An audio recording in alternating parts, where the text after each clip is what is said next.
Guys, you guys might hear some playback in the beginning of this podcast because me and Gov are going solo, if you will. So we want to make sure everything is up and running before we start diving into the NBA talk and a broader kind of where is sports headed talk conversation as we see guys like Kevin Garnett demand trades and we see duos actually break up opposed to a couple years ago where we wanted superstars to come together like Dwayne Wade and LeBron James. We see Donovan Mitchell and Rudy Gobert go their separate ways. So we're in a changing of the guard season for the NBA, and I think it's very exciting. Shout out to the Ringer for the website. Uh, the website, I don't know if you call it advertisement or kind of headliner for us. I thought it would be perfect. It was Gamble Summer League excitement. And I think those are all words that you would associate with not only with this off season, but the potential for some of these teams. So Gov's here to join me to break some of this stuff down. And we're just kind of a free flowing conversation. How do we sound, Gov? We sound good. Sound I good? don't hear any play, so we should be able to be good. Let's get it going. Okay, great. So we could do the whole like here's the headlines and go name by name, but here's what I want to do because I wanted to let this digest. I wanted to let it settle, and it's done that, and we kind of went over that first wave. What's the initial shockwave kind of feeling? What do you remember about free agency? What are some of the big takeaways? Not even necessarily the biggest names, but like when you look back at it, what do you remember? I would say, one, I don't think it's done. I feel like with what I've seen, there's a few more moves to be made. Mostly with West Coast teams, I'll say. On the other side, a lot of what's happened outside of one trade, sort of expected, just wanted to see how it happened. Like Brunson getting his money. Knew that was going to happen. Just wanted to see who was going to give it to him. I will say I like what the Pistons did on the lower end of their moves. I know a lot of people have talked about them bringing back Bagley and their interest in Aiden. I like the Kevin Knox deal. I think that was a very low risk minimum move where you can bring in a guy that had first round potential who could still show you something like a Bagley did for half of their season. I think those are the type of moves, and then they got lucky in the draft, obviously, with Ivy. I believe one of the better prospects who fell because the Kings wanted Murray, a more defensive guard. But I think Ivy was the better all around player in that scenario. So I like the Pistons all season in the East Coast. I mean, if you want to go with like low end guys for a trade, like I don't know how Boston did what they did, where they traded 5 dudes who didn't even see the court during the playoffs and got Malcolm Brogdon. Like that one. Well, it's the contract, right? It's the amount of money that Brogdon was making and the bet that the Celtics had. Well, the Celtics and the Pacers. The Pacers believing they gave too much money to Brogdon for the injury concerns. But he almost goes to the perfect spot with Boston because no, I would agree. Like, he only really has to take like if you start him, then that means you get Al Horford off the bench. If you take him off the bench, then that means he takes the role of Derek White, which is a massive upgrade. Now we haven't seen a full season of him because, like I say, he's been injured for some of the line guard of that season.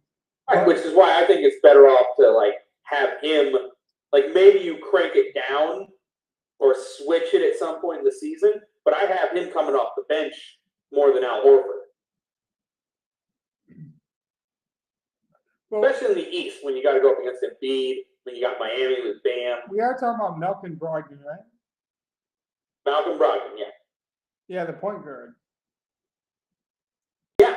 So, like, Is he going to take over point? Now Marcus Smart gets to play off ball and be the defensive guard. See, I think Then you still get Jaylen Brown and Tatum at the 3-4. Oh, yeah. And Time Lord at the 5. I see what you mean now. Yeah, I got you.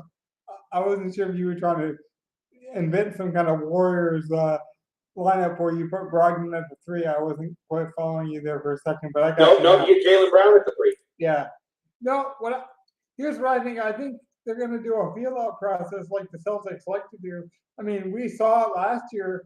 They weren't so sold on the guard position up until the playoffs, really, and it got them there. So I could see them doing a Three Musketeers kind of employment where you just see what works on a nightly basis between White, Brogdon, and Smart, and then you kind of mix and match based on what the other opposition is bringing you, because we see players taking more and more time off anyways. So having more artillery in your cannon fire, I think, is the way a lot of teams are looking at it. So they're not going for the mega stars; they're going for the mid card WWE kind of guys. They're going for the mid card guys, paying for a jumble of those guys, overpaying for the superstar Hulk Hogan types or the Ultimate Warriors, ultimately with this idea that they can beat you with depth. And I think that's what the Celtics have done. Yeah, I agree. You already I like their moves. They're going to be relevant again next year. So yeah, all they really have to do is make some minor moves in the offseason and acquire a few young talents and veteran bodies to fill out that bench. I promise you, anyone who can take the spot of Aaron Naismith and Nick Stauskas, which is not a hard task. I do like Naismith though, as a potential. He's gonna go over there with I almost said Tyler Hansberg because I was thinking Tar Heels, but what'd be hilarious is if it ends up moving around and guys transactions, and then Daniel Tice ends up back on Boston like he did this year. It might happen that way. But Halliburton, that's who I was thinking of. So now it really is Halliburton's team. Because I do think they'll move off of Evan Turner. Man, I'm mixing up my 2000 reference. I want to go back in time and get younger. But look, so here's the thing: is the Pistons did something very similar when they picked up the rookie and took on the contract of Walker. I think that's what the Pacers were thinking with Brogdon. Oh, we made a mistake here. Let's just let them eat the contract. They want to make a move towards the championship. They're willing to eat this contract. We'll start totally fresh. I think maybe it's not good for parity, but I think ultimately we're going to see some good basketball. It just might not be on a nightly basis, but I think the NBA is in a really healthy spot. I do too. All right, so you want to go, what's the next major transaction you want to talk about? Let's talk about some of these supermax. If you had to give one of these players a supermax, who would it be? Devin Booker or Jokic? I mean, it's no brainer. Jokic gets the supermax. I'm not sure I give Booker the supermax. That one's a rough one. I would agree, and I would give him the max, but not the supermax. Like, what's the most I can give you without giving you the absolute most? See, what's the 90th percentile, 95th percentile amount I can give you? See, I'm a Booker guy, so I give Booker the max. I'm just saying I would agree on the Jokic thing.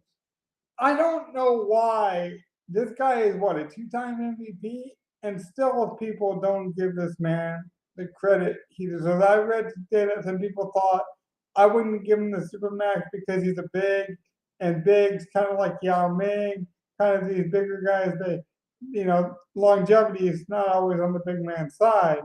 But it's like Jokic is a unicorn. He is the, Greek. Yes, agreed. Yeah, so I don't have a problem with it. He's got too many tools to just not let him try and do it. And it's not like he's a super athletic Sean Kemp big. Like, he doesn't rely. He's not Giannis. He's not relying on one dominant athletic skill. He is more of a Tim Duncan technician anyways, where he's going to beat you with finesse and just overall footwork. I don't think his hands on defense are extraordinary, by the way. I don't think he gets enough credit for how quick his hands are. He has a really good swipe down for stealing the ball. I not to say he's a great defender, but I do think his defense is a lot better than people give him credit for. So I just want to shout that out. But I like Booker. I've always said that I thought Devin Booker was the closest thing we have to Kobe Bryant. So I would probably give him the Supermax. But obviously, Jokic, I think, is on another level. Yeah, I like. There's no question I'm giving Joker the Supermax. Booker, I'm questioning whether I should. Not that I probably wouldn't. Like again, I'm with you. Booker is a really really good player. Yeah. I just don't know. Like, can I give him that kind of money where I have to build around him? I don't know. See, but I think he's a really good leader too. I think a lot of guys respect him. Almost like when they had the bubble a couple seasons ago, and people didn't realize that Jaylen Brown had the respect of the players the way he does, and like how Jaylen Brown might be the new players' representative after Chris Paul leaves. Like I don't think enough people pay attention to like the inner workings of these relationships and these friendships these players have. It's not just what they do athletically or what they can do with their bodies or their skill levels. It's also how they communicate and how they like get along with teammates. And that stuff doesn't always get reported on or shown on like an NBA TV or definitely on a traditional broadcast as much. So I don't think we put enough weight into it, but it does matter. Speaking of two people that didn't get along, Rudy Gobert and Donovan Mitchell are finally separated. That divorce finally went through. That might have been more contagious or more infectious than Amber Heard and Jack Sparrow. So now that they're separated and they can kind of have their Disney moments elsewhere, who would you rather be on this morning, Rudy Gobert or Donovan Mitchell?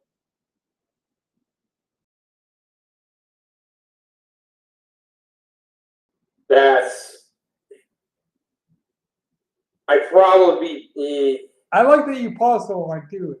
That shows real reflection. You know, you're not looking for that hot take. You're not looking for that immediate response. We're trying to give you some of the more in-depth kind of real thought pieces. Yeah, I know. Because like I'm trying to think about it from more. I want to say Gobert, but no.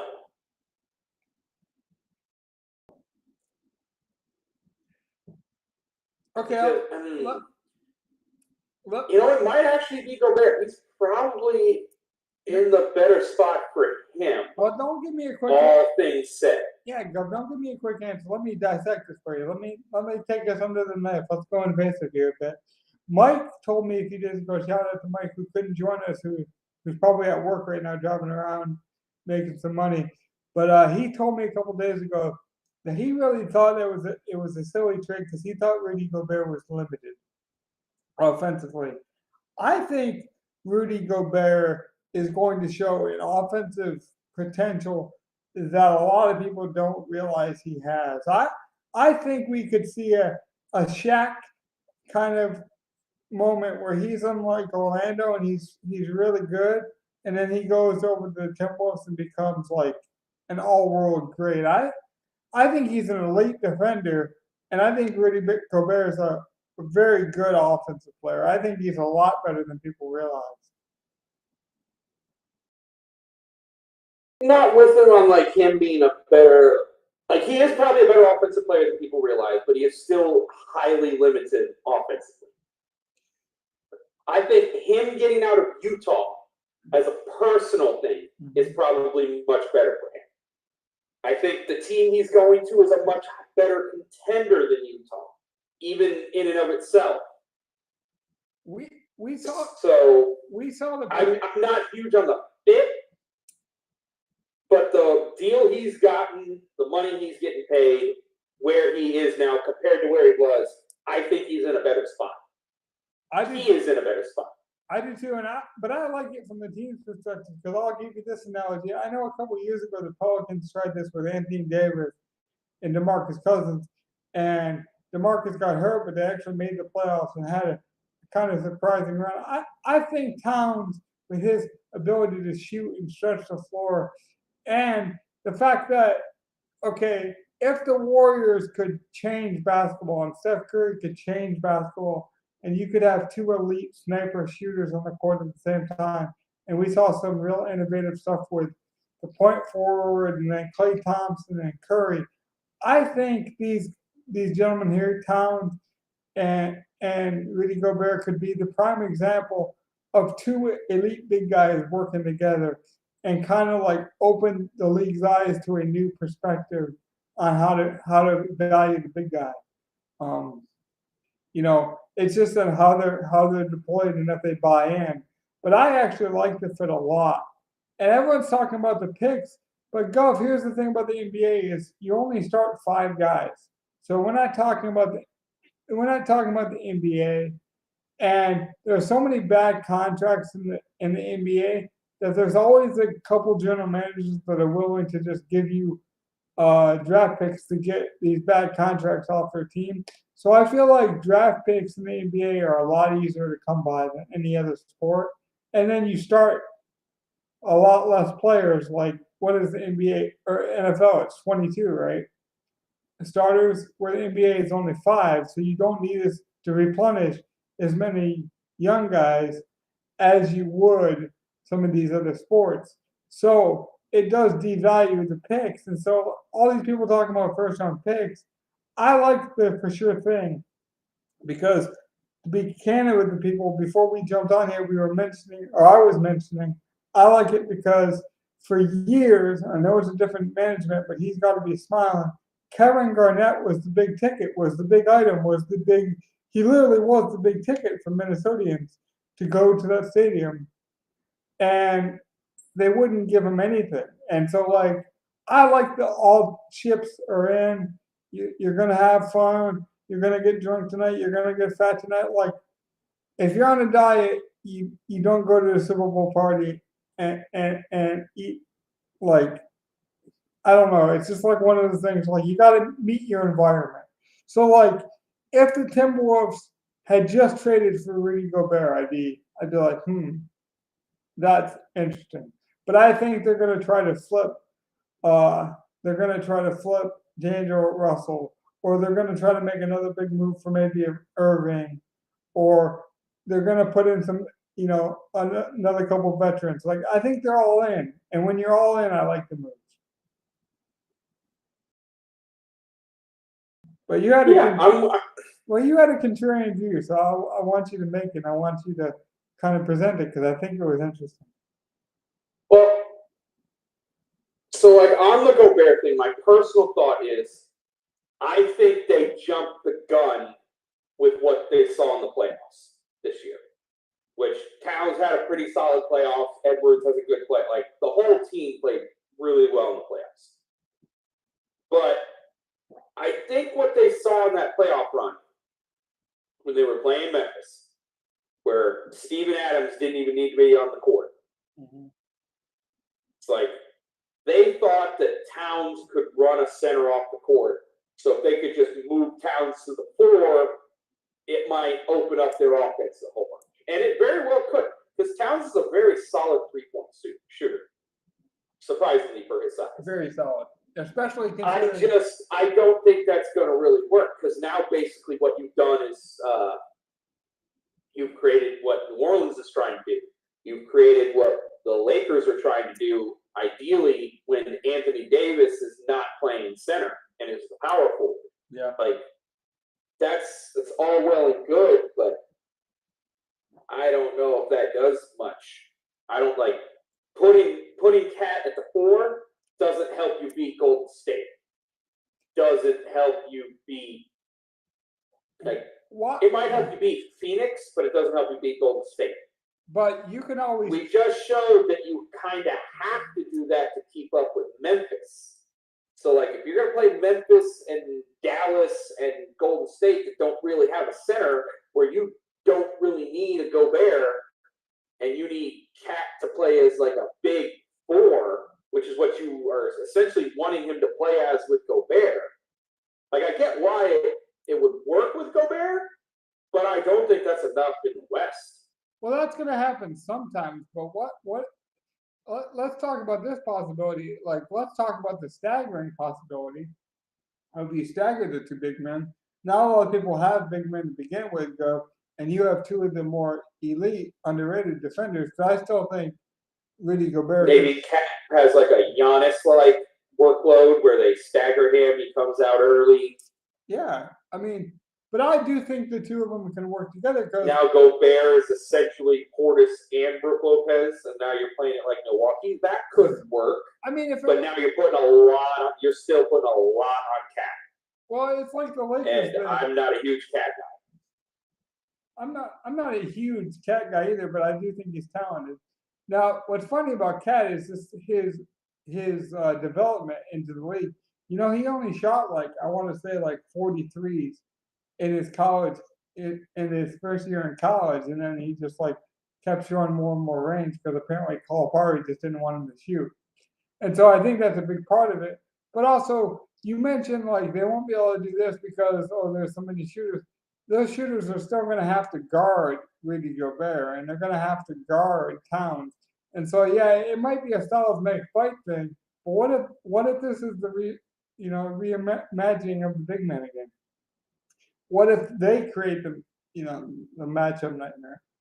Because we're seeing more athletic big guys being able to switch. I mean, Looney was able to switch, and that made the difference. I felt like when he was able to switch onto Tatum and keep up with him laterally. We haven't really seen it with Gobert because he hasn't really been asked to do it. But what if Rudy Gobert shows more lateral quickness than we give him credit for? I mean, he's going to have to like do the thing that's pretty hard to do in basketball, and that's be different after your like 7th year in the league. Usually, once you're 7 years in, that's who you are, and you need to fit somewhere. True, but we do know the Jazz are a very traditional organization, and they probably wouldn't have experimented with such an experiment. And so I'm saying now that the Timberwolves have, I actually think that we might see maybe not the same defender, maybe a different type of defender with Rudy Gobert. And you still have Edwards who can switch onto the floor. I guess the diagnosis, though, with this team, and I think the biggest decision maker is, do you think Russell is a missing piece or a shipping piece? Like, do you think they need to move him to get somebody else? Or do you think he's the dynamic X factor?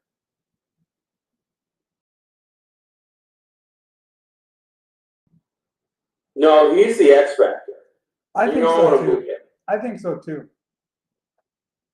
I've heard a lot of people say, "Oh, he's limited defensively. You could still get something for him. He's not as good."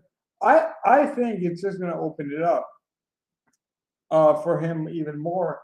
And I think if Edwards takes a step, I could see this team being very good. To not speak on one team too much and to not like overwhelm the people. I also like the Zion Williamson. You get him on the Supermax. You take care of him early because I like what it says to your other stars more than what it says to Zion. It says, hey, Brandon Ingram, if you keep developing, we take care of our stars here. You know how the Lakers gave up on you and people thought you were too skinny? Well, we pay our stars here. We pay Zion. We even were willing to pay him after an injury. Hey, we were willing to go and get you C.J. McCollum. We didn't Damian Lillard, your season and waste a year under you. I think those kind of emotional pulls to your superstars, they matter. And I think that vote of confidence is going to pay off for the Pelicans this year. What do you think?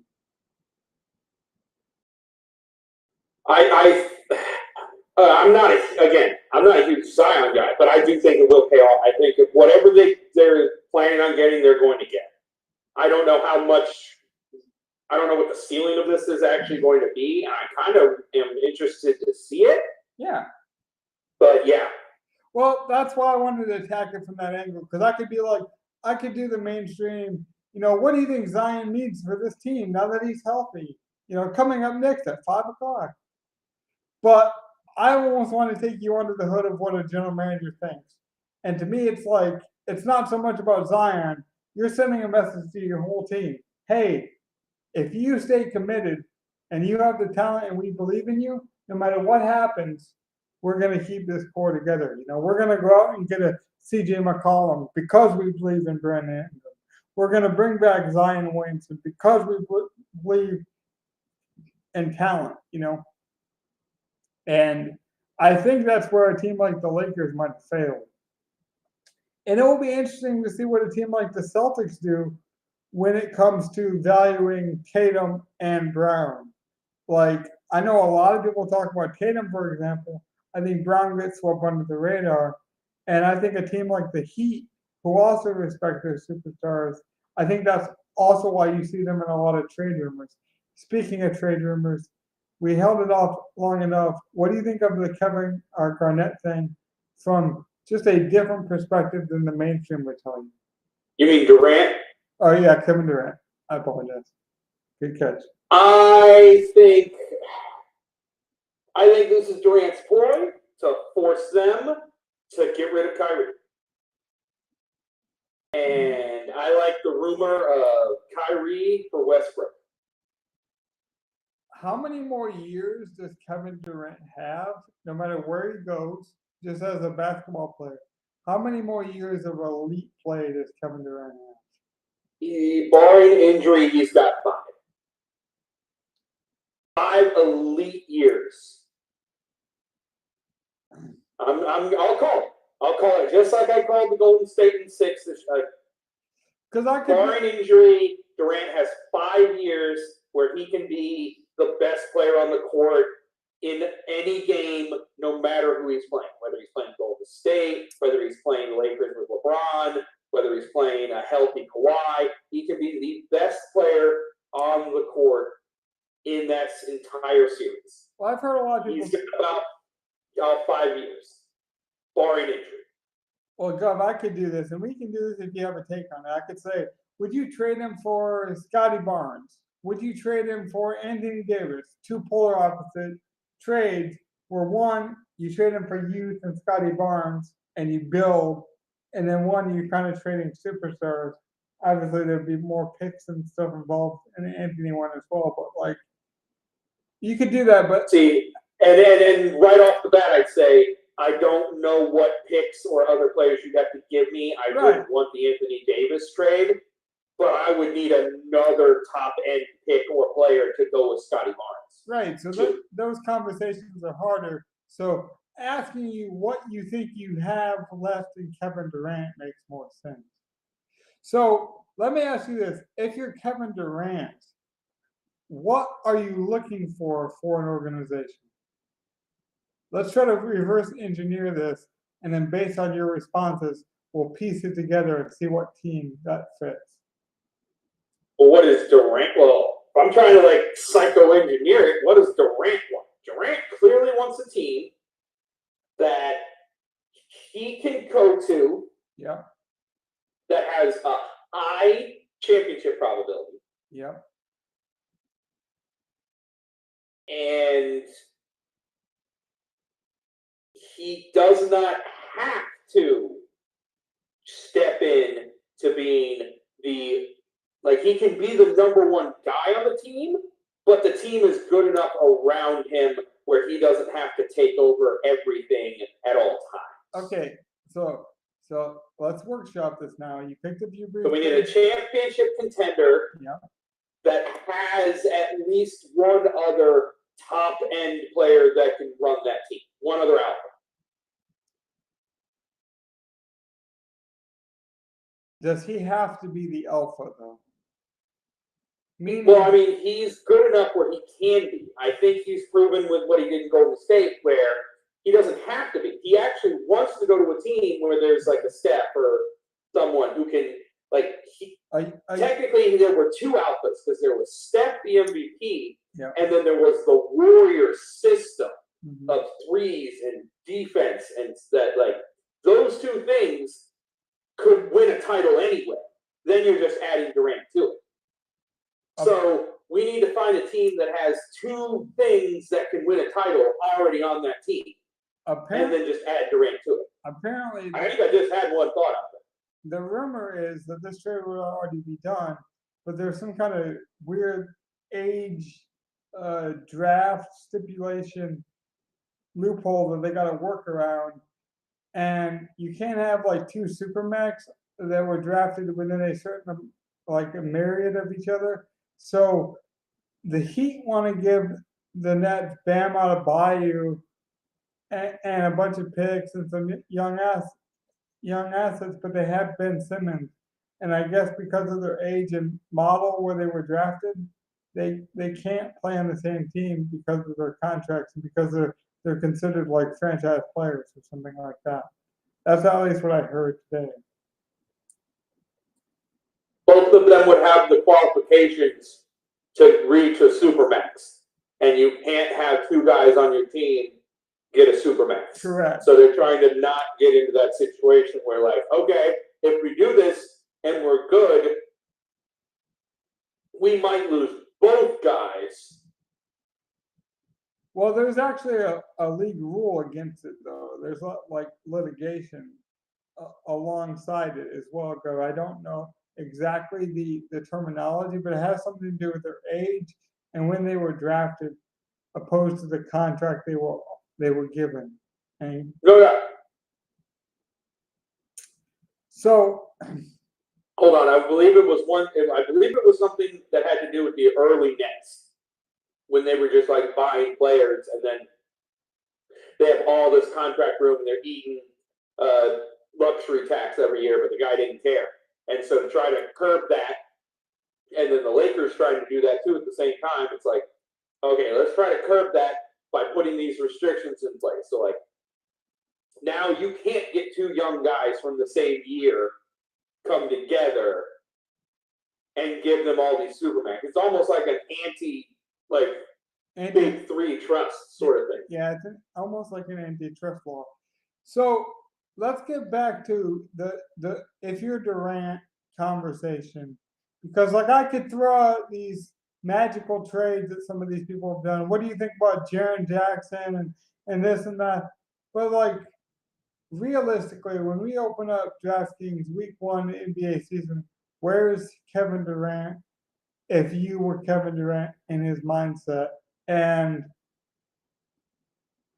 I would stay away from any big city. I think he has proven with his social media fingers and his soft skin and also how the media attacks him unfairly. Like it goes on both sides. He has soft skin, but also the media attacks him. I would actually go to like a smaller market team that had a chance to win. Miami makes a lot of sense, Gov. I know maybe that's not the smallest of markets, but like it's almost a big city within a small market where it's like they have this like blue collar mindset. I would want to go to a blue collar team.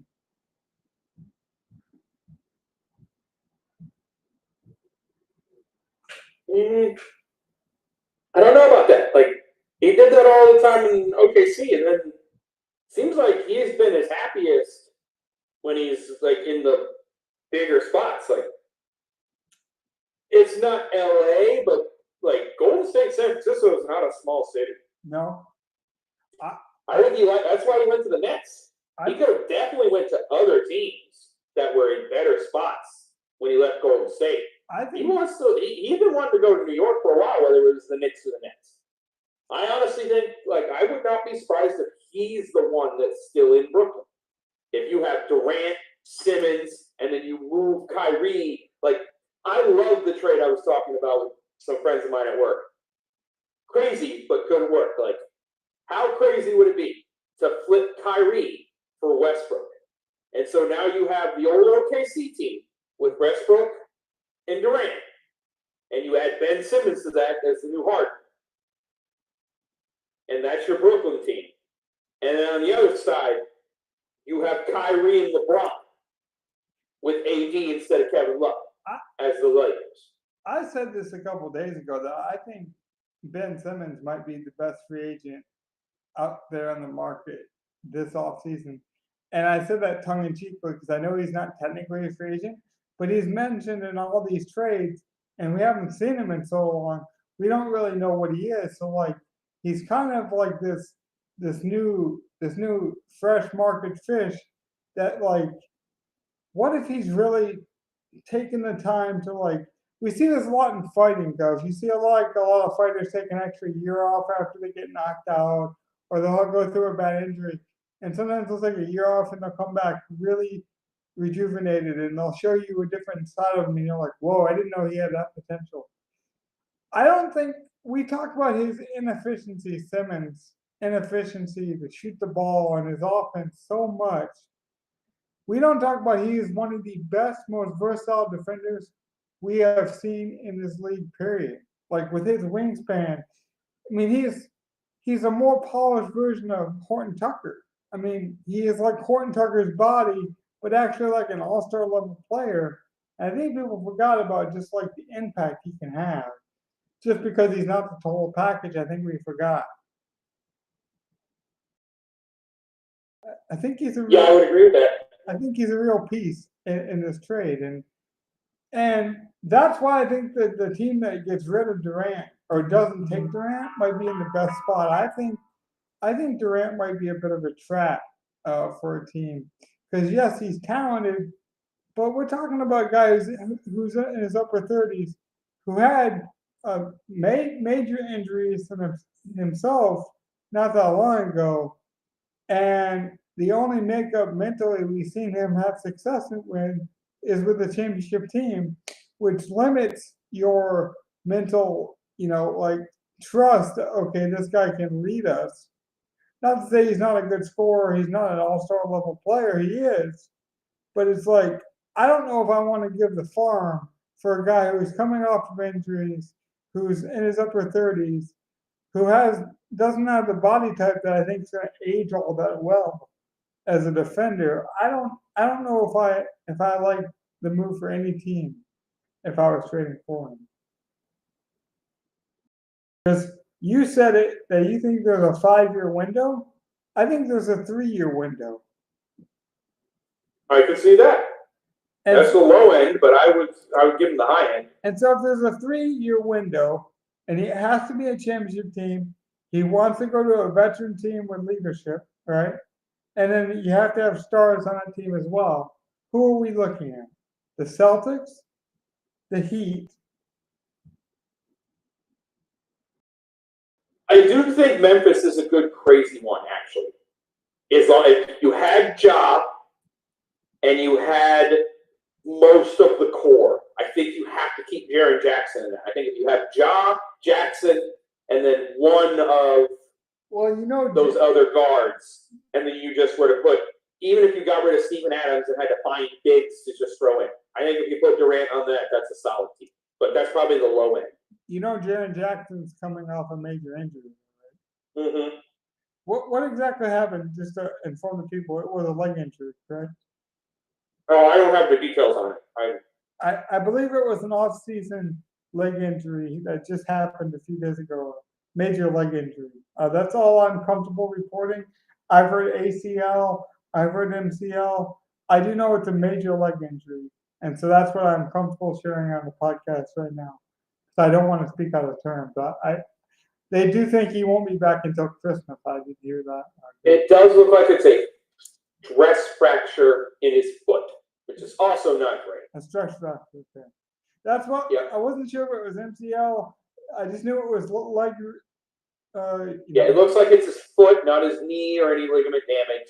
But that means he probably needs to stay off it. That means he's got to see how much he can plant and move. So let's talk about this as we. It says 4 to 6 months, so 4 months would put him at the end of October. So realistically, if you wanted to ease him in, you know he'll be back before Christmas. Yeah. So I have to go to work in not too long from now, Gov. I was hoping we could we had a little bit of technical difficulties in the beginning of this show, but we haven't went almost 40 minutes.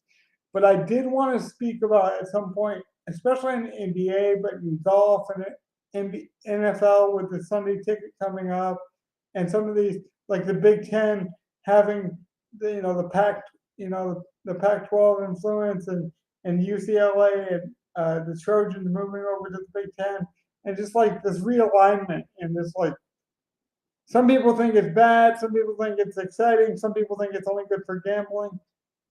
I want to speak about how not if it's good, bad, indifferent, ugly, white, black, green, yellow, doesn't none of that matters to me. How does it change your perspective on sports? And I want to do that in a deep dive kind of like where we really think it out and we can have we could go an hour to 2 hours where we go and almost an investigating journalists, we challenge each other and we really do a deep dive on that. I want that to kind of be my first deep dive podcast. When would you be available to do that? And I almost want to put you on the spot just so we can hold each other accountable to our audience to do that, because I think that would be an interesting, fun podcast. Well, I definitely have nights available to me. I'm back working my normal times Wednesday through Sunday. Okay. So it's after 6 o'clock, after 7 o'clock every night. Mhm. Or if we wanted to do it during an afternoon or something, or like right now, like 3, 4 o'clock or something like that, like we did, then it would need to be on either a Monday or a Tuesday. Well, let's do this. If you can give me another like 5 minutes or 6 minutes, okay?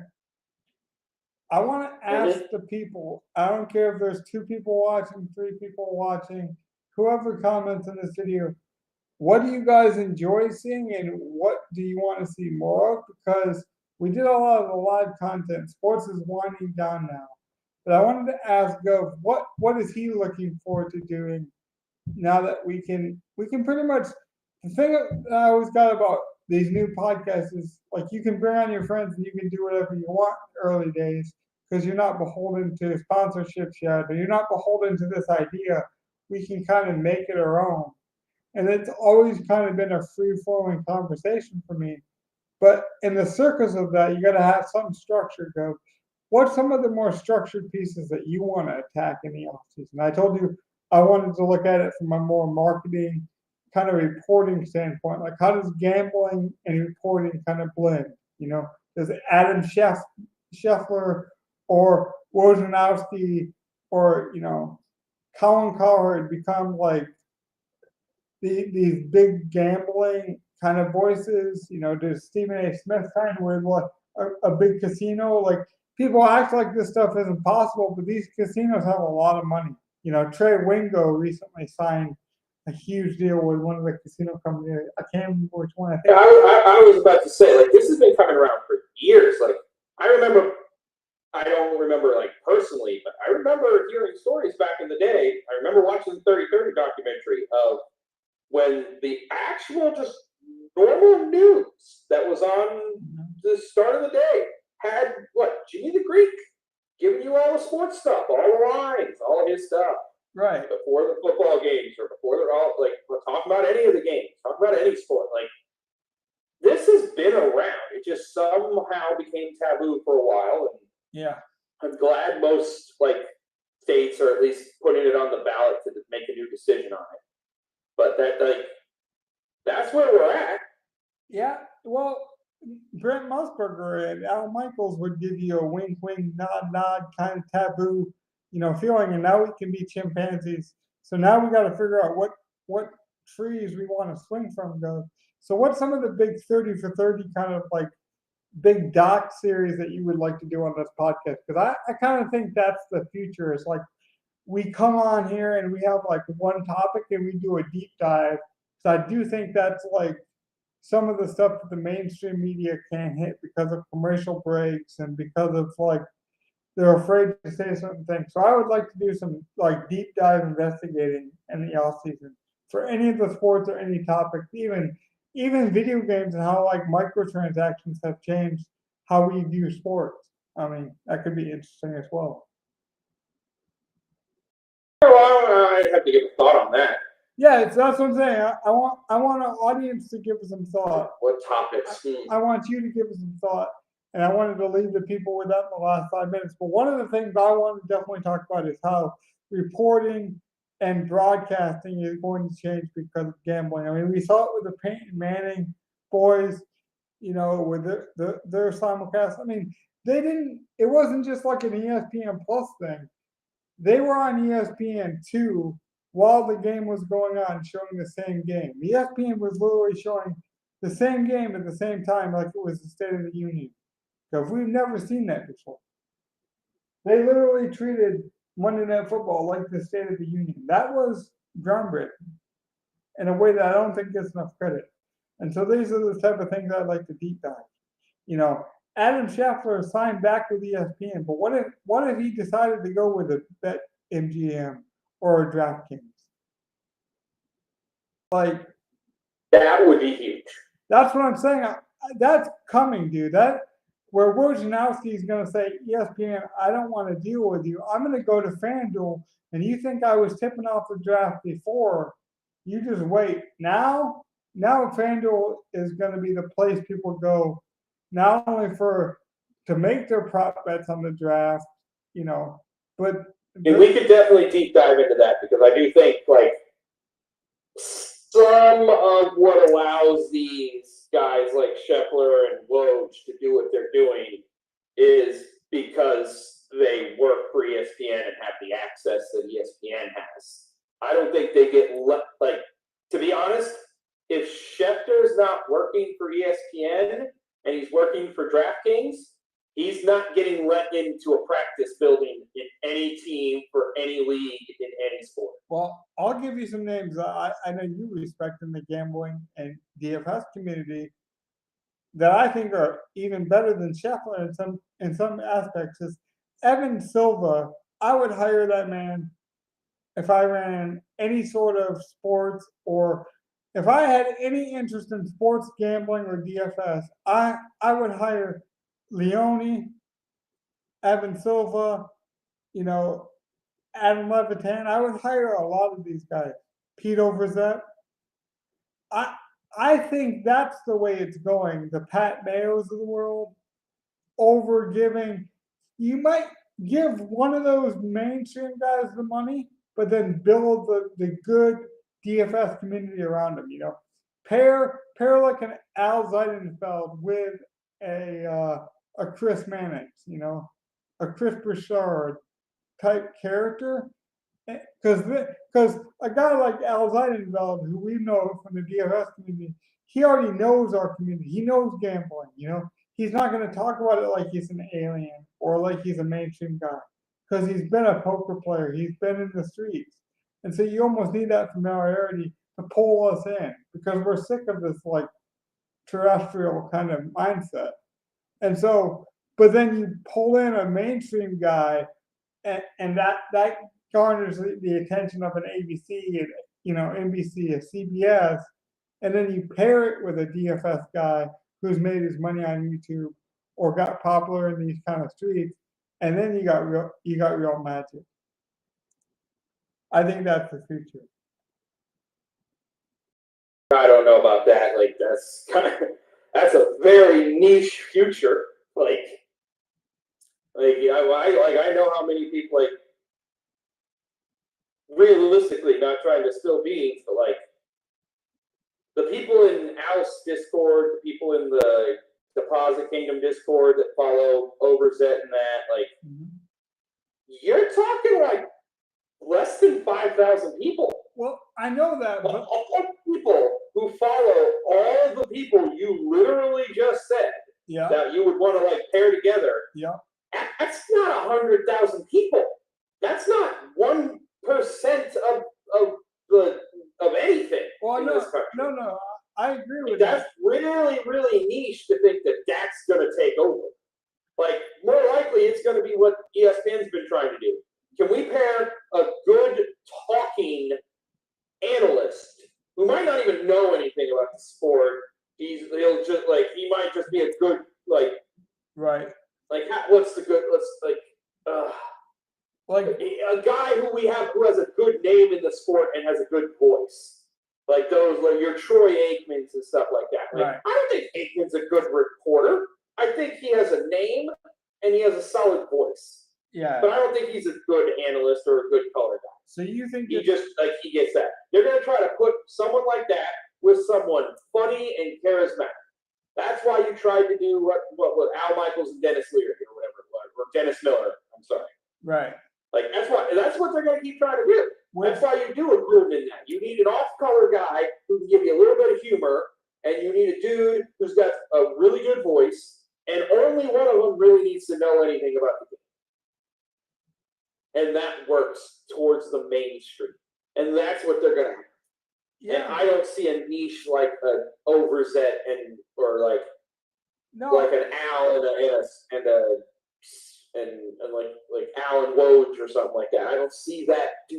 I really don't see that taking off. As much as that might be a powerful thing for people like us, I don't see that taking off mainstream and doing anything. See, but not in the future. Not any time in the future. But that's even if gambling became legal everywhere. Yeah, but that's what I'm saying though is I understand that they don't have the audience to poll. You're right about that, but like a Stephen A. Smith or even a Skip Bayless or Colin Cowherd or one of these mainstream guys, if you pair them with somebody who actually knows gambling, like an Al Zeidenfeld, then I think you marry the two worlds. Kind of like what you're talking about with the entertainment and the sports guy, I think the John Madden thing, it would be even more successful in today's world, and we just weren't ready for it. I think as the dinosaurs kind of age and we become the dinosaurs, Gov, I think we're going to see a new version of media. But I'm going to save all that for next time. We're coming up on an hour. We're going to do a deep dive. I hope to get a roundtable discussion, almost like what they used to do at HBO, where we can get a bunch of different perspectives. And we're not afraid to say, hey, I disagree with you, and here's why. I think that'd be fun. So you're on board to donate an hour of your time to do something like that, because I think that this could be a good launching point for where the podcast is headed in the off season. Like I said, I got time on Monday and Tuesdays, but I got time at night. Yeah, Tuesdays. We can figure out something. Tuesdays work for me. I'm usually off on Tuesdays, so Tuesdays would be great. So look forward to that, guys. We're going to keep hitting you with some quick hitter videos. I'm going to come back tomorrow, I think, with some more free agent news. I don't know if Gov can join me or not, but some more quick hitting news. But we're going to do some of those more long forms coming up this off season. Take care, guys. Be kind. I'm going to give Gov the last few words here if he has anything. You got anything for the people? I can't believe we traded for Baker. That's all I have to say. Good trade or bad trade? Initial thoughts. I hate Baker Mayfield. Bad trade. Not going to outplay Sam Darnold. Wasted a 5th round pick. I think it's worth the value. Good trade. Maybe not great. Probably, but I don't see him being that much better than Sam where it does anything. Maybe not, but I think for a 5th round pick, it's worth the chance. I mean, that's only 2 earlier picks than Tom Brady went. I'm not saying he'll be Tom Brady, obviously. That's the polar opposite end of Gov. I'm just saying anywhere in between that, and you still got good value. So, all right, guys, take care. Be kind. Be safe. Enjoy yourself. Peace out. Like, subscribe. See you later.